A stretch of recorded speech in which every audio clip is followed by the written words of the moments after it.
គំនិតសំខាន់ទាំង5ដែលជួយអ្នកក្នុងការបើកអាជីវកម្ម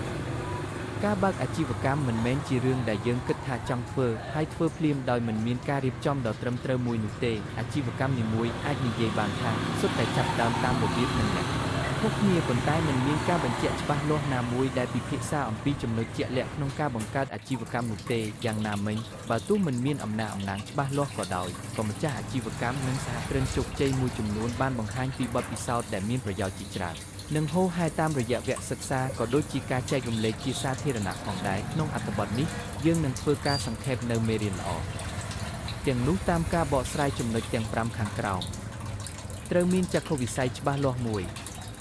មុនចាប់ផ្ដើមអាជីវកម្មមួយអ្នកអាចសួរខ្លួនឯងថាហេតុអ្វីបានជាចង់បើកអាជីវកម្មប្រភេទហ្នឹងតើអនាគតទៅអាជីវកម្មនេះអាចនឹងដើរដល់ចំណុចណាមានឧបសគ្គអ្វីខ្លះហើយអ្នកអាចដោះស្រាយវាបានតាមវិធីណាខ្លះ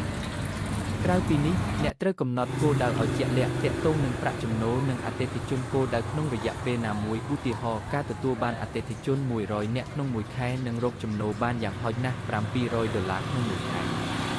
សិក្សាពីប្រភេទអតិថិជនក្នុងន័យនេះគឺសំដៅដល់តើនរណាដែលជាអតិថិជនគោលដៅរបស់អ្នកអាចជាកូនក្មេងយុវវ័យឬមនុស្សចាស់និងទីតាំងដែលពួកគាត់រស់នៅជាដើមដើម្បីងាយស្រួលកំណត់គុណតម្លៃផលិតផលឲ្យសមស្របនឹងអតិថិជនទាំងតម្លៃនិងគុណភាពជាពិសេសអ្នកអាចធ្វើឲ្យផលិតផលនោះកាន់តែទាក់ទាញជាមួយនឹងគំនិតច្នៃប្រឌិតឲ្យត្រូវនឹងបញ្ហារបស់អតិថិជនផងដែរសាកល្បងផលិតផលឬសេវាកម្មរបស់អ្នកដើម្បីដឹងថាផលិតផលឬសេវាកម្មរបស់អ្នកអាចលក់ចេញបានច្រើនឬអត់ក្រៅពីការកំណត់គុណតម្លៃឲ្យសមស្របនឹងអតិថិជនដែលជាគោលដៅសម្រាប់អាជីវកម្មរបស់អ្នកហើយនោះគឺការសាកល្បងផលិតផលឬសេវាកម្មនៃអាជីវកម្មថាតើអតិថិជននឹងពេញចិត្តកម្រិតណាលើផលិតផលដែលអ្នកចង់លក់ចេញទៅឲ្យពួកគាត់អ្នកអាចធ្វើជាផលិតផលបែបនេះsample ដែលមានទំហំតូចនិងបរិមាណតិចហើយឲ្យពួកគាត់សាកល្បងប្រើជាមុនសិនមុននឹងបញ្ចេញលក់ជាផ្លូវការដើម្បីវិភាគមើលថាមានមនុស្សច្រើនឬអត់ដែលចូលចិត្តប្រើផលិត